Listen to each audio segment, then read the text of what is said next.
They said the system was cracked. But this week, it fractured. A bullet tore into Charlie Kirk's throat mid-sentence. A subway scream silenced Iryna, a refugee from war.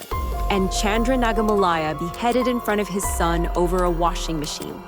But only one murder made America stop. Critics called it a masterclass in narrative selection. So TFN asks, why do some deaths trend while others vanish into algorithmic ash?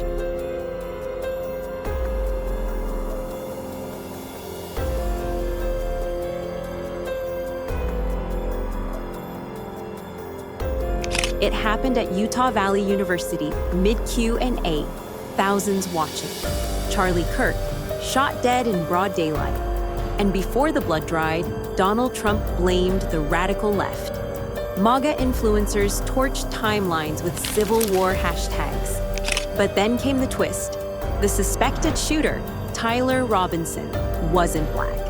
Not trans, but allegedly had a trans partner, and his parents? Registered Republicans. Tyler was a grievance collector with a hero complex who bought into the assassination culture to defend his oppressed trans tribe from the media-minted fascist Charlie Kirk, an image designed by the usual leftist outrage machine, as some of the right believe.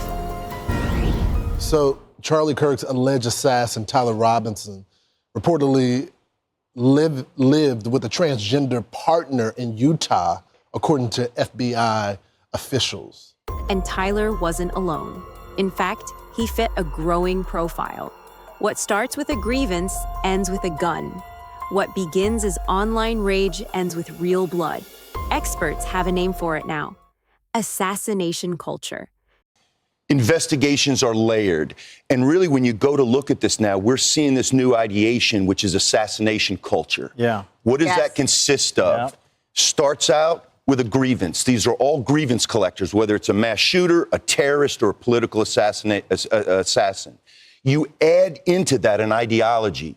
My ideology is superior to yours. You're an existential threat. You're going to stop the next election. You're against my family unit. And last, moral absolutism. You believe that you are superior, your thinking is superior, and I have the right to take your life because I disagree with you. Just one moment in a long stretch where trans people were treated like punchlines. Like when Trump cracked a joke about windburned women losing to trans athletes, and the crowd roared. That wasn't some random outburst. It was a standing ovation in a culture war that's turned real people into running jokes. The other one is the swimming. You've heard me talk about it. Great swimmers, and they rose to the top. Women swimmers, and they grew up together. And they're Olympic-class swimmers, and they're qualifying for some big tournament. And now the race is getting ready to start, the big race, and one young lady, she was going to set the record. She fought all her life to set the record. She has to win it by one-ninth of a second. Think of that, 1/9. I don't like those odds, 1/9 of a second, right? But she looks to the left and she sees all the friends that she grew up with down in California, from all over the country. They're all the best swimmers. Then she looks to the right and she sees the same thing, but there's a person next to her who's a giant. And she looks and she, oh my God, who is that? I don't recognize that person. That was a person that transitioned, and he had the wingspan of Wilt the Stilt Chamberlain, if anybody knows what. And as you know what happened, she was very, very badly injured in that meet because he went by her so fast that she was windburned. They had to take her out. She got serious windburn. He flew back and forth, and she didn't know what, but she got the hell knocked out of her, knowing that I'm only kidding. She wasn't windburned. She was just beaten by a lot. LA Times spotlighted this collapse in their September 13 article. They flagged how Governor Cox, a Republican, urged unity, while Trump blamed the left before facts surfaced.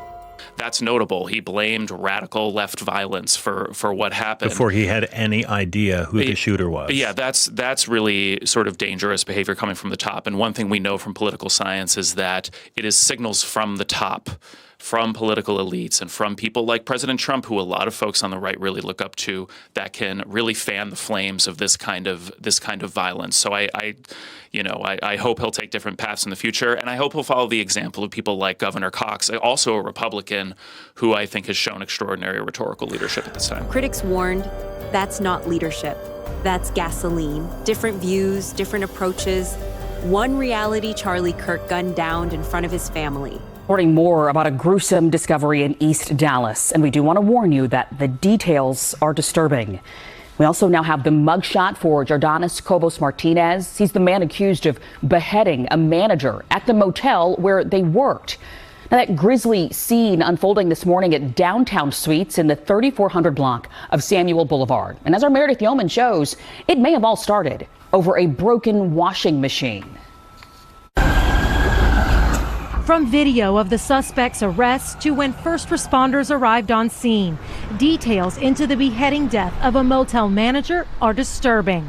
That stabbing, the suspect has a machete, and Fire is noticing that he is actually cutting someone's head off. Dallas police say they were called to Downtown Suites around 9:30 this morning after witnesses like this motel resident who asked not to be identified called 911. I see this on TV, but I never seen somebody get their head chopped off. According to a newly released arrest affidavit, the suspect got upset when the victim used a translator to tell the suspect not to use a broken washing machine in the laundry room. It says the suspect then produced a machete and started cutting and stabbing the victim. While he was chasing him, the man was literally hollering, "Stop, stop, stop." After running for his life, witnesses say the suspect decapitated the victim in front of his wife and son, then left his head in a dumpster. The suspect, arrested a short time later, his shirt covered in blood, has now been identified as Jordanis Cobos Martinez, a 37-year-old linked to crimes in California, Florida, and Houston. The Cuban national now charged with capital murder and on an ICE hold in the Dallas County Jail. The victim, identified by police as 50-year-old Chandra Naga Malaya, who motel property owners describe as a good, hard-working person. Meredith Yeomans, NBC5. And during questioning, police say the suspect admitted to the killing and stole the victim's key card and cell phone. Iryna survived war in Ukraine, but not Charlotte train system. Her killer, 27-year-old Decarlos Brown Jr., was no mystery to law enforcement. According to federal charges, he was a repeat violent offender, arrested at least 14 times over the last decade for crimes including robbery with a dangerous weapon and felony gun possession. Brown was reportedly diagnosed with schizophrenia, and his mother had allegedly warned authorities about his deteriorating mental health. Still, in January 2025, Magistrate Judge Teresa Stokes released him not with an ankle monitor, not to a hospital, but on a written promise to appear in court. And activists warned, this wasn't about justice or reform. This was about propaganda, about reshaping a tragedy into a meme. Iryna's death became a viral anecdote, not a systemic reckoning. The judge's name trended. The victim's name barely did. Chandra Naga Malaya didn't give speeches, he didn't hold rallies, he was just doing laundry, and he died for it. Beheaded in Dallas, in front of his family, no national address, no outcry. Why? Critics say wrong race, wrong story, wrong timing. And while Trump allies cried over Charlie's silence for Chandra, the LA Times flagged it. Viewers noticed. Indians asked, do our lives only matter when we vote red? 3 Americans killed, 3 headlines, and 3 completely different reactions.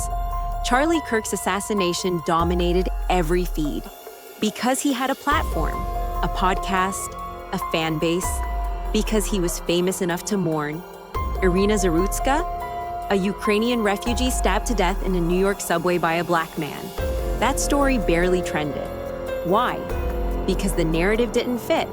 It was a black-on-white crime with no hashtags, no protests, no vigil. Just silence. And Chandra Naga Malaya, Beheaded in front of his wife and son, a machete attack in Dallas by a man DHS confirmed wasn't even supposed to be here. But he wasn't mourned. He was dismissed just another alien. Not worth airtime, not worth tears. Ask yourself, is that justice? Is that empathy? Or is that just politics in disguise? Maybe in today's America, your death only matters if your life was trending. Maybe our outrage isn't moral, it's selective, calculated, clickable. So here's the real question. When another life is taken, will we care? Or will we check the victim's politics, their passport, and their skin color first? Subscribe to TFN